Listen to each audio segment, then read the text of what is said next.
નમસ્કાર, આપ જોઈ રહ્યા છો સ્પાર્ક ટુડે ન્યૂઝ। જિલ્લા પંચાયત, તાલુકા પંચાયત અને નગરપાલિકાની યોજાનાર ચૂંટણીઓમાં ઉમેદવારોના ફોર્મ પરત ખેંચવા આજે છેલ્લો દિવસ ભાજપ કોંગ્રેસ વચ્ચે ઘર્ષણ સર્જાયું છે। ઉમેદવારોએ ભરેલા ઉમેદવારી પત્રો પરત ખેંચવા માટે સર્જાયું તૂતુમેમે બંને પક્ષોમાં જોવા મળ્યો ગરમીનો માહોલ। જરોદ જિલ્લા પંચાયત તેમજ ગુતાલ જિલ્લા પંચાયત ભાજપે બિનહરીફ જીતી લીધી છે। કોંગ્રેસ અને અપક્ષના ઉમેદવારોએ ફોર્મ પરત ખેંચ્યા છે। વાઘોડિયા તાલુકા કોંગ્રેસ પ્રમુખ નારાયણ પટેલ ભાજપ કાર્યકર સામે રોષે ભરાયા છે। કોંગ્રેસ પ્રમુખ નારાયણ પટેલે ભાજપ પર લગાવ્યા આક્ષેપો।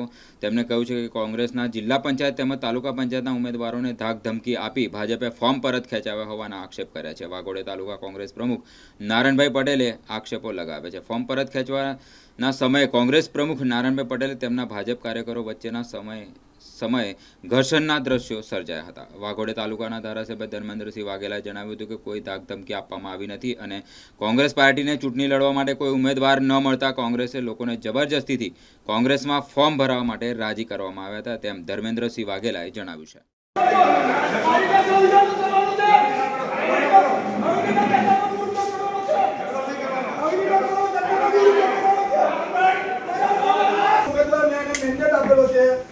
એટલે આજે એને લઈ આવે મેં ના નથી કેતો તમારે જોડે બેસવા તૈયાર છે આપણે પૂરા પકડીને મને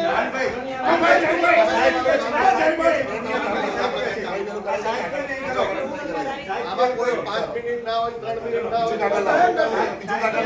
લડવાની તો તમે સત્તાવાળા જે આવું ધંધો કરતો સાહેબ આવો ધંધો કરવાનો છે સત્તાવાળાને।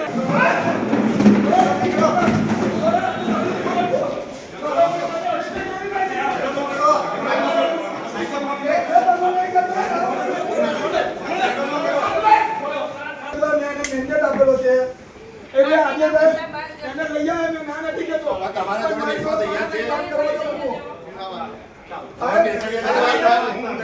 પૂરા પકડીને મને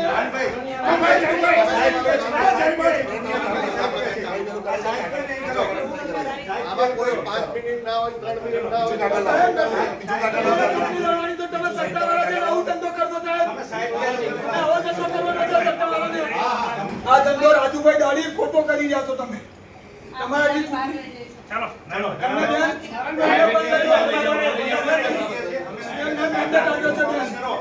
10 મિનિટની જોડે વાત કરો બસ આપણે 10 મિનિટ લઈને આવે ના મારે એવું નહીં ચાલે 5 મિનિટ મેં મેન્ડેટ આલો તો કોંગ્રેસને એમને નથી આવ્યો તમે મેન્ડેટ નહીં આલો ખરેખર બેન અમને ભાજપ પર કાર્ય કરો ને કાળો બાદ આપેલો છે મારી જોડે 5 મિનિટ વાત કરે બસ પોલીસ અધિકારી વાત કરે। આજ રોજ વાઘોડિયા તાલુકાની અંદર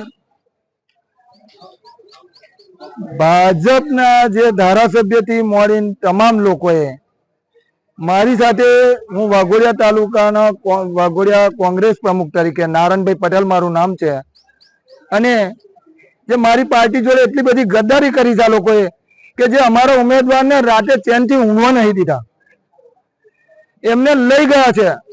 પેલા એક ઉમેદવાર ગુટાલનો લઈ ગયા, પછી લઈ ગયા જરોદનો લઈ ગયા, અને લઈ ગયા તો લઈ ગયા અને દુકાનમાં નોકરી કરતા હતા ત્યાંથી લઈ ગયા।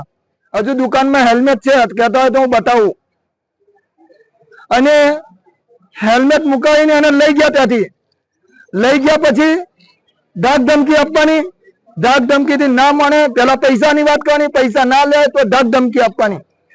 શું આ સંવિધાન આવું કે છે?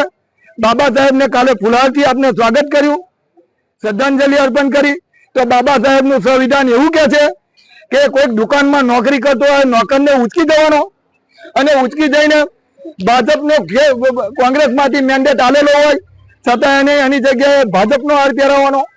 પણ એવું નહીં, કોંગ્રેસ વાળા માણસો ભાજપમાં જતા હોય તો આપણે નિષ્કાળજી કહેવાય। નિષ્કાળજી કે અમે જોડે રાખ્યા છે એમને, અને પછી લઈ જાય। મેં કહું છું દુકાનમાં નોકરી કરે છે, ગરીબ માણસ છે, નોકરી ના કરે તો શું કરશે? એવા કેવા ઉમેદવારો કે રાતોરાત બદલાઈ જાય આટલો બધો વિશ્વાસ? રાતે ને અમે કોઈ પણ વસ્તુ હોય, ઉમેદવાર છે, ઉમેદવારને ખેલદિલીથી લડવા દે તો ખબર પડશે તમને કે ભાજપ આવશે કે કોંગ્રેસ આવશે કે અપક્ષ ઉમેદવાર આવશે। તમે અમે લડવા દો, જો તમારી અંદર તાકાત હોય તો અમે બધાને લડવા દો એમ કહું છું। જો લડશે તો ખબર પડશે કે પ્રજાનો શું નિર્ણય છે। તમે ડાયરેક્ટ જ તમે જઈને એ કરી દેશો કે લઈ આને ખેંચી જઈને પૈસા આપીને ધક ધમકી આપીને ખેંચી જશો તો એનાથી શું થશે? અચ્છા, ઉપર આ તાલુકાની પ્રજાનું શું? ઉપર થોડી બોલાચાલી થઈ હતી, કયા બાબતે? એ મારે આ બાબતે બોલાચાલી થઈ કે મેં એમ કહ્યું કે તમે ભાજપ વાળા બે અહીંથી જતા રહો, મેં કોંગ્રેસનો મેન્ડેટ આપ્યો છે, મેં એની જોડે 10 મિનિટ વાત કરું, પછી એની જો ઈચ્છા હશે તો એ તમારે ફોર્મ પાછું ખેંચી લેશે. પણ મને 10 મિનિટ વાત તો કરવાનો મોકો આપો. મેં લગ્ન કર્યું છે એની જોડે, તો મારે છૂટાછેડા તો કરવો પડશે ને. પાર્ટીએ મેં એને લગ્ન કર્યું ત્યારે મેન્ડેટ આપ્યો છે. જો પતિ પત્ની કે કોઈ લઈને નાહી ગયો હોય એને જો પોલીસ 10-15 મિનિટ લગી બેહાડતો હોય એને વાતો કરાવતો હોય તો આ વાત ના કરી શકાય? વાત કરવા જેવી વાત નથી, સમજવા જેવી વાત છે. આ સંવિધાન શું કે છે? આપણા કેન્ડિડેટો જતા રહ્યા, આ બાબતે મારા કેન્ડિડેટો કોઈ ગયા નથી, 2 કેન્ડિડેટ ગયા છે. વત્તા મેં બીજી વાત કહું કે 2 કેન્ડિડેટો જોડે મારે ગઠબંધન હતું એટલા માટે, અને અમારે કુલ 17 સીટમાં મેં ફોર્મ ભર્યા હતા. કોઈ એવું કહેતા હોય? કેટલા ઉમેદવાર આપણા પાછું કોમ ખાલી 2 ઉમેદવાર જિલ્લાના કર્યા છે બસ. એક ગુતાલ અને એક જરોદ. અને આવનાર સમય કહેશે તમને. બીજી હજુ જિલ્લા પંચાયતો તાલુકા પંચાયતો બાકી છે, એનું રિઝલ્ટ કહેશે તમને. હે, હું વાઘોડિયા તાલુકા કોંગ્રેસ પ્રમુખ છું. નારણભાઈ પટેલ મારું નામ છે. આ બિલકુલ પાયા વિહોણા આક્ષેપો છે. કોંગ્રેસને કોઈ ઉમેદવાર મળતા નતા. જબરજસ્તીથી લોકોને લોભ લાલચ આપીને ઉમેદવારો બનાવવાનો પ્રયત્ન કોંગ્રેસે કર્યો હતો. એમાં કોંગ્રેસ બિલકુલ નિષ્ફળ જઈ છે. અમારા દેશના યશસ્વી વડાપ્રધાન અને ગુજરાતના પનોતા પુત્ર નરેન્દ્ર મોદી સાહેબ અને અમિતભાઈ શાહ સાહેબની જે કામગીરી છે એ 370 રામ મંદિર, યુસીસી, ઘણા બધા એવા નિર્ણયો લીધા છે કે જેનાથી તમામ મતદાર, તમામ લોકો ખુશ હોય. એમને કોંગ્રેસમાંથી લડવું જ નતું, એમને જબરદસ્તીથી લડાવવામાં આવ્યા હતા. એ પોતે પણ જે ઉમેદવાર છે એ ભાજપની માનસિકતા ધરાવતા વાળા વ્યક્તિઓ છે, ભાજપની વિચારધારા ધરાવે છે. જબરજસ્તીથી એ લોકો ઉપાડીને ફોર્મ ભરી ગયા હતા.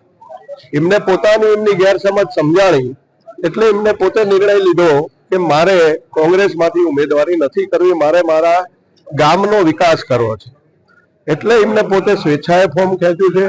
એમને અહીંયા જબરજસ્તીથી ઉઠાવવાનો પ્રયત્ન કરવા માટે કોંગ્રેસના લોકો આવ્યા હતા. તો અમારા ભારતીય જનતા પાર્ટીના કાર્યકર, પૂર્વ જિલ્લા પંચાયત સદસ્ય રાજુભાઈ, પૂર્વ તાલુકા પંચાયત અને જિલ્લા સંગઠનના પ્રમુખ ભાઈ શ્રી સુરેશભાઈ અને ખૂબ મોટી સંખ્યામાં ભારતીય જનતા પાર્ટીના કાર્યકર્તાઓ અહીંયા પહોંચી ગયા હતા. મને પણ ફોન આવી ગયો એટલે હું પણ અહીંયા આવ્યો. ત્યારે નારાયણભાઈ કરીને જે કોંગ્રેસના પ્રમુખ છે એ પોતે અંદર ધસી જઈને જે ઉમેદવાર ફોર્મ પાછું ખેંચે છે એને ખેંચી લાવવાનો પ્રયત્ન કરતા હોય એટલે કાર્યકર્તાઓએ વચ્ચે પડીને કીધું કે ભાઈ એમની સ્વેચ્છાએ કરે છે, તમે કરવા દો. આમાં કોઈ જબરજસ્તી નથી. ઉમેદવારનું પણ તમે અત્યારે ઇન્ટરવ્યુ લીધું, ઉમેદવારે પણ કીધું છે કે હું મારી રાજી ખુશીથી આ મારું ફોર્મ પરત ખેંચું છું.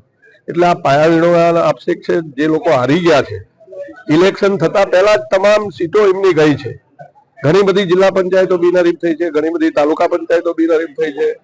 આખા ગુજરાતની અંદર આ સ્થિતિ હોય ત્યારે આ હતાશાના આવી ગયેલા લોકો ગમે તેવા સ્ટેટમેન્ટો મીડિયાની સામે આપતા હોય છે. આવું બાકી કઈ છે